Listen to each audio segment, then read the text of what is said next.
Today you're going to discover the best core workouts for beginners. It's how my How to Build Core Strength and Stability 12-week online program is built. So what I'm going to do is I'm going to show you the science behind it. So we've got a few slides just talking about the science, and then what I'm going to do is talk to you about the 3 different parts that help make it up. And obviously we've talked about the science, so you'll know exactly why I've chosen the 3 parts and the exercises that fit within it. And if you want to then get involved and enroll in the program, you can just click in the link below. But otherwise, let's get stuck into the science. The 3 parts or components that I've built this program upon are essentially core stability, core strength, and core endurance. So you've heard me talk about, if you've watched any of my tutorials before, you've heard me talk about these 3 before. So what we're going to do is quickly just look through and look at what they are.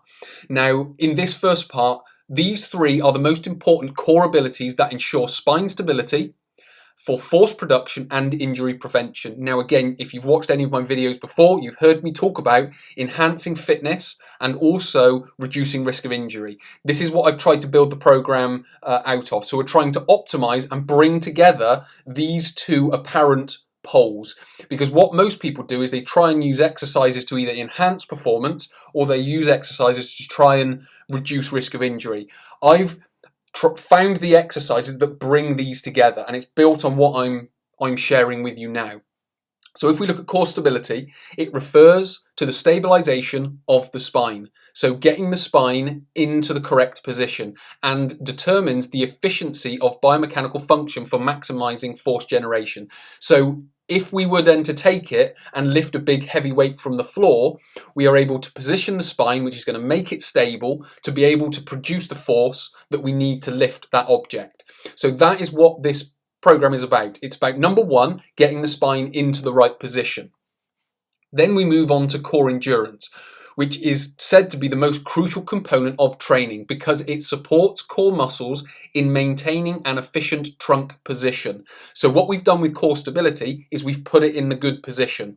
What we're now doing with core endurance is we're keeping it there. And this indicates that core endurance is important to spine stability during prolonged exercise. So what we're able to now to do, if we're bringing together core stability and core endurance, is number 1, get it into position. Number 2 is be able to keep it there over a prolonged period of time during not only the exercise that we are doing, but also the everyday life and everyday activities that we're doing, so we can, again, keep our spine at a reduced risk of injury, but also building that fitness. And then finally, strength refers to the muscular ability to stabilize the spine through contractile forces. So this is a little bit more about the force that we can now produce. So we are then not only able to hold it in a position for a period of time, but we're able at times, and I'll explain that bit later, we're able to at times increase the force of these muscles to stabilize the spine using intra-abdominal pressure and actively controlling spine stability through co-activation. That's an important word, co-activation of trunk muscles. So that is now starting to bring together all of the muscles of the core, which we're going to talk about a little bit more, some of the do's and the don'ts in the next slide.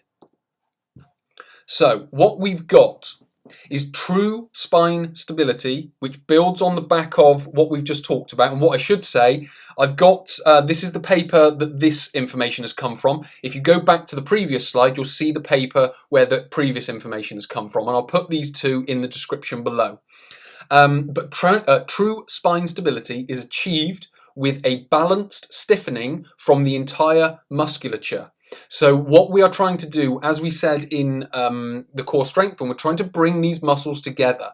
And the muscles are rectus abdominis, the abdominal wall, quadratus lumborum, latissimus dorsi, and the back extensors, longissimus, iliocostalis, and multifidus. So we're trying to use the correct exercises to bring all this together. So getting it in the right position, being able to hold it for a long period of time, and then being able to use contractile force when necessary to be able to hold that position and keep the spine stable throughout, because it's these exercises that are going to be able to prevent injury, or reduce risk of injury I should say, and build fitness. Then we go on to focusing on a single muscle. So this is something not to do essentially. Focusing on a single muscle generally does not enhance stability, but creates patterns that when quantified result in less stability. So we're trying to keep away from these single muscle exercises. So again, if you've watched any of my tutorials before, I've talked about sit-ups, crunches, side bends, back extensions, twisting exercises. All these exercises aren't enhancing the stability of the spine as effectively as you could be doing it, and you are potentially taking it or increasing its risk of injury to the spine. And then finally, do not perform abdominal hollowing. So a hollowing is where you draw your navel towards your spine. What we are looking to do, which is in the top paragraph, is a balanced stiffening of the entire musculature. Again, that's what you're going to learn during the How to Build Core Strength and Stability online program. It's what this information, it's what the program is built from, which is this information. So do not perform abdominal hollowing techniques, as it reduces the potential energy of the column, the spinal column, causing it to fail at lower applied loads. So for example, if you went to lift a heavy box from the floor, abdominal hollowing wouldn't stabilize the spine. A balanced stiffening of the entire musculature would. So we have to go down this road to build that more effective core strength, core stability, and core endurance. And then there's one final thing that we need to be looking at, which is gluteal muscle reintegration. Helps to unload the back. So what we need to be doing is not only what we talked about in the last slide, which is bringing together the abdominal wall with the rectus abdominis, the obliques, the spinal extensors, the lats, and the quadratus lumborum. We need to bring together the gluteal muscles as well. So we're adding in that. So what we are trying to do is rebuild, reintegrate the whole of the torso from the hip joints all the way up to the shoulder joints. So what we're now going to do is start looking at the exercises. Although we're kind of working on all three all of the time, what we're going to do is we're just going to break it up into the three parts: endurance, stability, and then what I'm going to do at the end is talk about stability, endurance, and strength together, because we're kind of doing that anyway. So these are the types of exercises that do what I've just explained. So we've got plank, bridge, side plank. Now, again, a lot of people think these exercises are very simple, and in some respects they are. But if we do them in the correct way, they become so much more effective at working all the different areas of the core. So we are integrating the gluteals, more specifically in the bridge, but we're also, if we know how to do these exercises correctly, we're going to access the glutes in the plank, and we're also going to do it in the side plank. What we've also got, we're starting to integrate all the different muscles. So we've got obviously obliques at the side here. We've got rectus abdominis working here. Obviously rectus abdominis is working here. We want to be holding rectus abdominis, glutes, obliques. They're all going to be working. If we then press shoulders down into rib cage, we get lats, we even get traps and rhomboids as well. So you can start to see how we're building these together. But we're using these exercises and we're aiming to build the endurance. So what we are doing, we are not only bringing all those bringing all those muscles together, we are building the endurance by being able to hold these exercises for longer periods of time. But we're doing it in a way that doesn't aggravate the back. So we're doing it in little blocks, in little intervals. So it's not like I'm just going to ask you to hold a 30-second plank or a minute plank or a 5-minute plank to build endurance. What we're trying to do is we're trying to do it in little blocks. So we give our core a little bit of recovery to allow that reduced risk of injury or reduced risk of pain in the back. We can then start building much more effectively on a pain-free base by building in those blocks. So that is why we are using endurance, so we can build for a prolonged period of time, but we're also starting to bring the stability in by holding the spine in its natural curve. which is the stability, and then when we come later, we'll start talking about the strength. But next, it's stability. We're going into stability with bird dog and half kneeling. So what we're able to do here is get the spine into those natural positions. We're also able to enhance the ability of the spinal erectors to work and integrate it with the glute muscles. And we can do exactly the same here. Glute muscles with the spinal erectors, getting that spine into its natural curve. So we are in the early stages of the program. We're focused much more on endurance and stability, getting the spine in position and being able to hold it for a prolonged period of time without pain. So what we're doing is we are able to enhance the performance or build the fitness and also reduce the risk of injury. What we're also doing here is starting to build in a little bit of movement. So we got movement of the shoulder, movement of the hip, but whilst also adding in maintaining the posture of the spine. So if I lift my arm that much higher and my leg that much higher, I'm going to arch my back. That is something that I want to avoid. So I want to be able to lift my arm, lift my foot whilst maintaining that posture.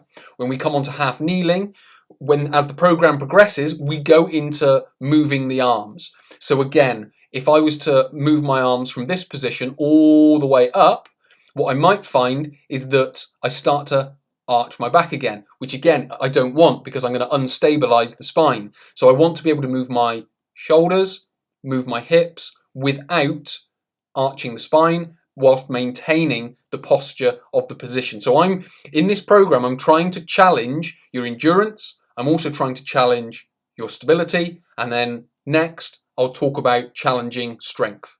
As the program progresses, we now start to bring it all together. And how we do that, and again, I'm going back to these 3 exercises. These aren't the only 3 exercises or sort of 5 exercises in the program. The program progresses over the 12 weeks. But what I needed to do was try to give you a simple representation of it progressing, but also covering endurance, stability, and strength. So how we've done that is by taking a plank, so you can still see I've got my natural position. So I've got my stability. I'm holding this plank for a prolonged period of time. So I've got my stability, I've got my endurance. Now, how do I get the strength out of this plank? With a co-activation. Well, as you can see here, I'm lifting my arm and putting it onto my lower back. So as soon as I lift my arm, all of these muscles, so even going down the legs, because what the legs need to do is hold the hips in position. So this starts to integrate gluteal medius and minimus. So that stops the weight shift. If there's a weight shift, my hips aren't stable. So I need to be able to get those. That comes from a strength of glute medius and glute minimus. What you'll also find when the arm lifts is the obliques become that much more co-activated. You'll feel them work that much harder. Also rectus abdominis. What I then do is I'll pause for a second, then I'll bring and put the elbow back down.